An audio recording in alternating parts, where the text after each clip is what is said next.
علی مدد. توجہ فرمائے سے جانے کی راہ. اب وہ جتنے بھی پیغمبر کو اذیتیں دیتے تھے، کہتے تھے کہ آپ معاذ اللہ آپ طرح نسل بریدہ ہیں، آپ کی نسل نے، اللہ نے کہا ہم ایک ایسی بیٹی دیں گے. خیر کثیر کون ہے؟ جناب سیدہ ہی کی نسل ہے. یہاں روک کے میں ایک واقعہ پیش کرنا چاہتا ہوں، اگر سننا چاہیں گے کچھ فضائل کے. عزیزان گرامی، جتنے بھی ہمارے مومنین آ رہے ہیں سب ہمارے لیے محترم ہیں، سب واجب الاحترام ہے. جو بھی جناب سیدہ کا ماننے والا ہے، کچھ خونی بیٹے ہیں، کچھ روحانی بیٹے ہیں. پتہ نہیں بات پہنچی کہ نہیں پہنچی، اگر پتہ نہیں بات پہنچی ہے کہ نہیں پہنچی.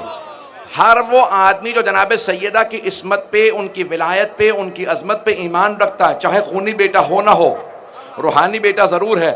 کبھی بھی اپنا دل چھوٹا نہ کیجئے گا عزیزان گرامی، اسی لیے آپ کا عمل ضروری ہے. اور اپنا عقیدہ اتنا مضبوط رکھیے، جو بھی جناب سیدہ کی شفاعت پہ ایمان رکھتا ہوگا اسی کی شفاعت ہوگی، اگر بات پہنچ رہی ہو تو. عزیزان گرامی، یہ خادمین ابا عبداللہ کی طرف سے جو مجالس ہے میں اس میں پیش کر رہا ہوں، یہ سن لیجئے گا. عزیزان گرامی، کائنات کے اندر جناب سیدہ سلام اللہ علیہا تشریف لاتی ہیں، اور مدینے میں جیسے پیغمبر ہجرت کر کے آئے، جناب سیدہ کے لیے مختلف صحابہ کی طرف سے رشتے آنے لگے. جناب سرور کائنات بس ایک ہی جواب دیتے تھے، غور سے سنیے گا اس کو. توہین کا پہلو کبھی بھی پیش نہیں کروں گا، کیونکہ میں خود جانتا ہوں کہ جناب سیدہ سلام علیہ کے مقام اور عظمت ان کی کیا ہے. رشتے آنے لگے، جو مجھے بات کو پیش کرنا ہے. سرور کائنات مسجد میں بیٹھے ہوتے، کسی نے رشتے کے لیے ذکر کیا، پیغمبر نے ایک ہی جواب سب کو دیا کہ اس امر کا اختیار میرے پاس نہیں ہے.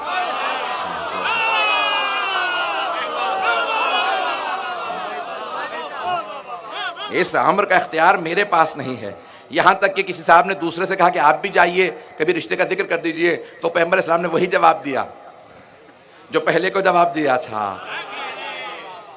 رشتے سے متعلق بات کر رہا ہوں کہ بھئی اس امر کا اختیار میرے پاس نہیں ہے. یہاں تک کہ ایک اور صاحب آئے، کہا کہ یا رسول اللہ میرے پاس بہت پیسہ ہے، میں 80 اونٹ، سرخ اونٹ جناب سیدہ کے مہر کے اندر دوں گا. یہ بہت کچھ بتایا. سونے پیغمبر اسلام نے، میں اپنے انداز سے پیش کر رہا ہوں، کہ مجھے بیٹی کو بیانا ہے، بیچنا نہیں ہے، پیسے کا دھونس نہ جماؤ.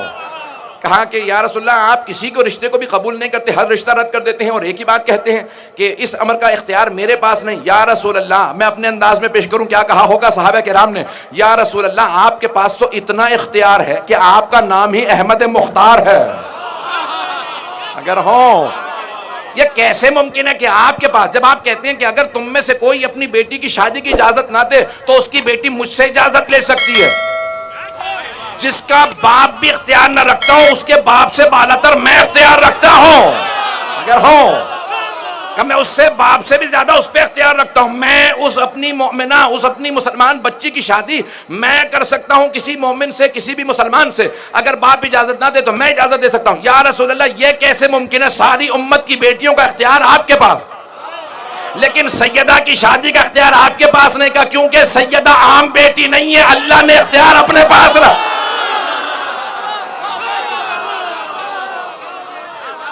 سیدہ نے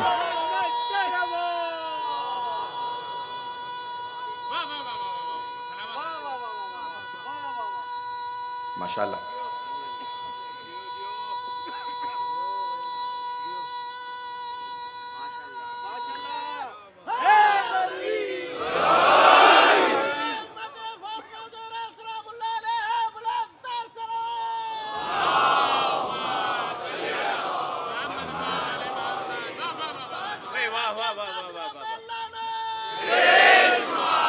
توجہ ہے سارے مجمع کی میرے ساتھ.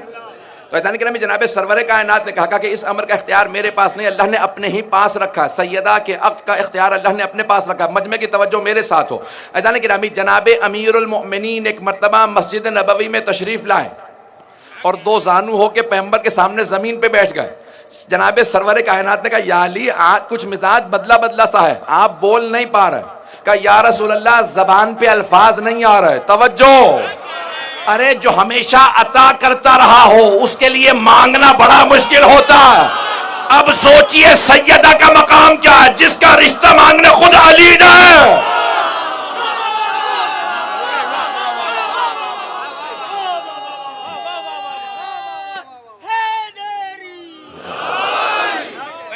توجہ فرمائیے حضرات کرام، اگر چلنا چاہیں گے تو میں چلوں گا. یہ عظمت جناب فاطمہ الزہرا ہے. جناب امیر آئے ہیں, بیٹھے ہیں تو زانو زمین پہ. کون جو بول نہیں رہے آج؟ جو خطیب نہج البلاغہ, جس کا کلام نہج البلاغہ بن جاتا ہو, وہ آج کلام نہیں کر پا رہے. تو اللہ نے فوراً جناب جبرائیل کو نازل کیا.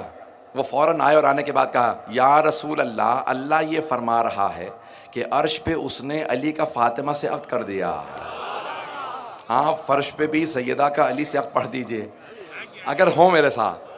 تو ایک مرتبہ, بھائی دنیا میں واحد شادی ہے جو 2 مرتبہ ہوئی ہے, عرش پہ بھی فرش پہ بھی. شادی عرش پہ بھی ہوئی ہے, فرش پہ بھی ہوئی ہے.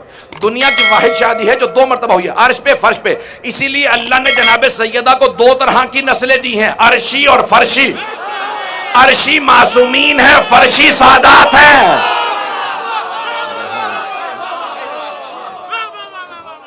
جانے گرامی, وہ عرش والی نسل ہے جو معصومین ہے. اگر بات پہنچ رہی ہو تو میں آگے بڑھ جاؤں. تو اب ایک مرتبہ جناب سرور کائنات نے کہا, آج یہ سارے مسائل میں انشاءاللہ پیش بھی کرنا چاہتا ہوں کہ مہر بہت زیادہ نہیں ہونے چاہیے. تو جناب سرور کائنات نے کہا کہ یا علی, میری بیٹی کے مہر میں کیا دیجئے گا؟ بات مکمل کر دوں نا. یا علی, میری بیٹی کے مہر میں کیا دیجئے؟ مہر اسلام میں واجب ہے, جہیز مستحب ہے. پیغمبر نے واجب کو کیسے ادا کیا؟ کہ یا علی, جو آپ مہر دیں گے اسی سے میں جہیز دوں گا. اللہ اکبر. جہیز کو مصیبت نہ بنا لیں. یہ جو آج معاشرے کے اندر بہت سی مصیبتیں ہیں وہ اسلام کی تعلیمات پہ عمل نہ کرنے کی وجہ سے. اب میرے پاس وقت نہیں ہے, میں تفصیل میں بہت جاتا ہے اس کے, میں انشاءاللہ کل اور پرسوں مثالی شادی کے متعلق چند جملے کہوں گا, لیکن اب وقت نہیں ہے, سن لیجئے. تو جناب امیر علیہ السلام نے جناب سرور کائنات کے سوال کے جواب میں کہا یا رسول اللہ, مہر میں میرے پاس 3 چیزیں ہیں جو آپ اختیار کر لیجئے. ایک تلوار ہے, ایک گھوڑا ہے, ایک زرہ. توجہ ہو, شیعہ سنی علماء نے لکھا ہے, الفاظ میرے ہیں, میں اپنے انداز سے پیش کروں گا, لیکن واقعہ شیعہ سنی علماء نے لکھا ہے کہ جناب امیر علیہ السلام کا مہر کیا تھا, یہ سب نے لکھا ہے. مہر وہی تھا جو میں پیش کر رہا ہوں. ایک مرتبہ جناب امیر نے کہا یا رسول اللہ, میرے پاس یہ 3 چیزیں ہیں, آپ جو انتخاب کریں. تو سرور کائنات نے, میں اپنے انداز سے, میں نے کہا اپنے الفاظ سے پیش کر رہا ہوں, جو شیعہ سنی سب نے واقعہ لکھا ہے. سرور کائنات نے کہا یا علی, آپ کی تلوار کی اسلام کو ضرورت ہے, اور آپ کے گھوڑے کی آپ کو ضرورت ہے کیونکہ آپ سفر بہت زیادہ کرتے ہیں. لیکن یہ جو آپ کی زرہ ہے نا, اس کی نہ آپ کو ضرورت ہے نہ اسلام کو. بھائی زرہ وہ پہنے جس نے میدان سے بھاگنا ہو.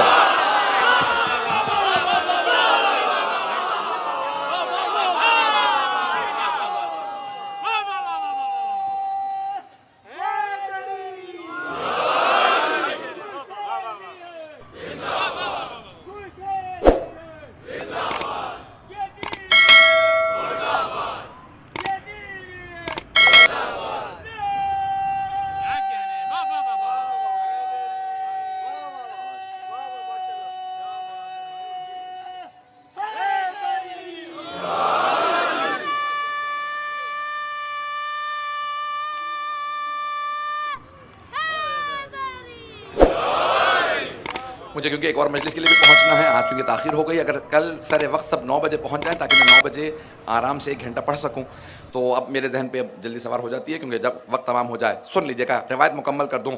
سرور کائنات نے کہا یا علی, آپ کی زرہ بیچ دیجئے, جو بھی اس کی قیمت ملے وہ میری بیٹی کا مہر. ایک مرتبہ ایک صحابی نے جناب امیر کی زرہ کو ہاتھ میں لیا, کہا کہ کوئی ہے جو علی کی زرہ کو خریدنے والا ہو. بہت غربت کا دور تھا, فقر و فاقے کا دور تھا. ایک صحابی نے کھڑے ہو کے کہا میں 500 درہم دوں گا. درہم یعنی چاندی کے سکے. سونے کا سکہ دینار کہلاتا تھا, چاندی کے 500 سکے بہت یعنی کم مہر. تو پیغمبر نے فرمایا سب سے خوش قسمت وہ بیٹیاں ہوتی ہیں جن کا مہر سب سے کم ہوتا. اعزان گرامی, لیکن یہ دنیاوی ہے مہر جو میں پیش کر رہا ہوں. تو ایک مرتبہ سفینۃ البحار, شیخ عباس قمی کی سفینۃ البحار میں باب مہر فاطمہ, وہاں سے 2 جملے پیش کروں گا, لیکن پہلی بات کو مکمل کر دوں.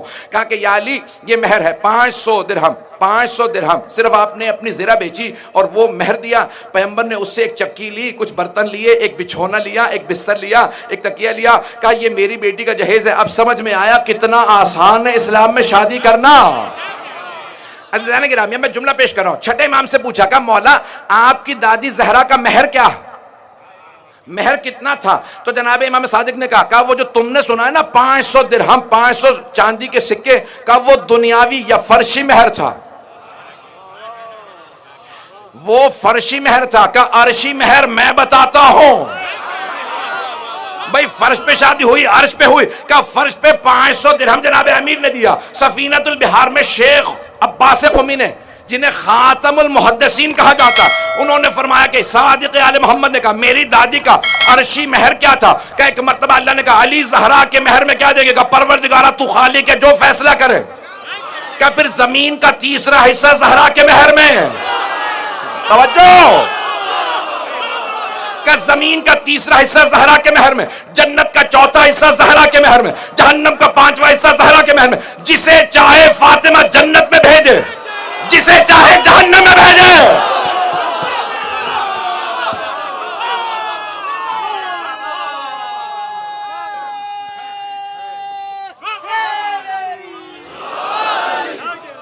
توجہ ہے میرے ساتھ؟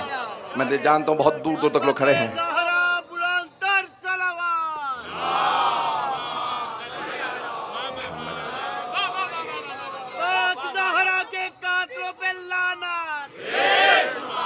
عزیزان کرام وقت نہیں، میں بہت معذرت چاہوں گا، مکمل کرنا ہے مجھے موضوع کو، کہ یہ جملے کہہ رہا ہوں کہ جناب سیدہ سے متعلق اگر کسی کے ذہن میں شبہ ہونا کہ بھئی جناب سیدہ جسے میں نے جملہ کہا ہے کہ جسے چاہیں جنت میں بھیجیں، جسے چاہیں، پیغمبر نے حدیث کہی ہے، شیعہ سنی دونوں کتابوں میں ہے، علی قسیم الجنت والنار، علی جنت و دوزخ کے تقسیم کرنے والے. اور امام شافعی نے اپنے شعر میں بھی کہا ہے علی حبہ جنہ قسیم النار والجنہ وصی المصطفیٰ حقا امام الانس والجنہ. ترجمے کا وقت نہیں، امام شافعی کی ربائی میں نے سنا دی ہے، تو تاکہ کیونکہ شیعہ سنی موجود ہیں میں اس لیے پیش کرتا رہوں گا، کوئی بھی اختلافی بات نہیں پیش کروں گا، جو مشترک ہے جو متحد ہے وہی پیش کروں گا. توجہ ہے میرے ساتھ عزیزان کرام؟ عزیزان کرام جناب صادق آل محمد نے کہا، جملہ میں مکمل کرنا چاہتا ہوں، اسی پہ آج کی مجلس تمام جتنا میں مسائل پڑھ سکوں گا پڑھوں گا. امام نے فرمایا کہ زمین کا تیسرا حصہ میری دادی زہرا کے مہر میں ہے. زمین کا تیسرا حصہ.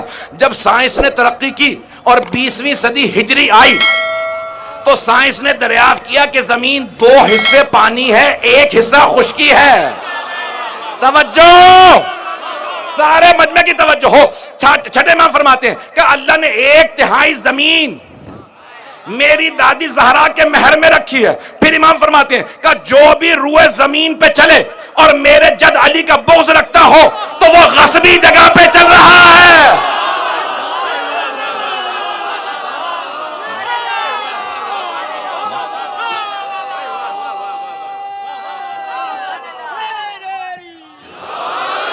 بات پہنچ گئی ہے زیادہ گرامی، بات پہنچ گئی. ایک اور جملہ میں کہہ دوں، حدیث کی تشریح کر دوں اگر سننا چاہے. امام فرماتے ہیں جو بھی روئے زمین پہ چلے اور میرے جد علی کا بغض رکھتا ہو وہ غصبی جگہ پہ چل رہا ہے، کیونکہ یہ سارے کی ساری زمین میری دادی زہرا کے مہر میں چلی گئی ہے.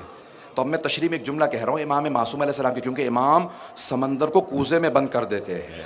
تو اب میں پیش کر رہا ہوں امام کے جملے کی تشریح میں ایک جملہ. عزیزان گرامی، شیعہ سنی تمام فقہاء نے فقہی مسئلہ لکھا ہے، غصبی جگہ پہ نماز بھی قبول نہیں ہوتی.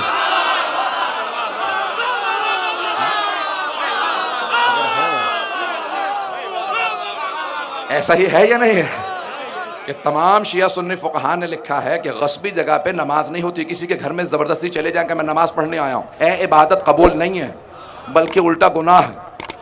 اس پہ عذاب بھی ہوگا کہ دوسرے کی ملکیت میں غصبی طور پہ داخل کیسے ہوا. اب سمجھ میں آیا علی کی ولایت کتنا بڑا مسئلہ ہے. عزیزان گرامی، یہ جناب خاتون جنت ہے کہ جن کے اتنے مناقب ہیں، اتنے فضائل ہیں. السلام علی الحسین.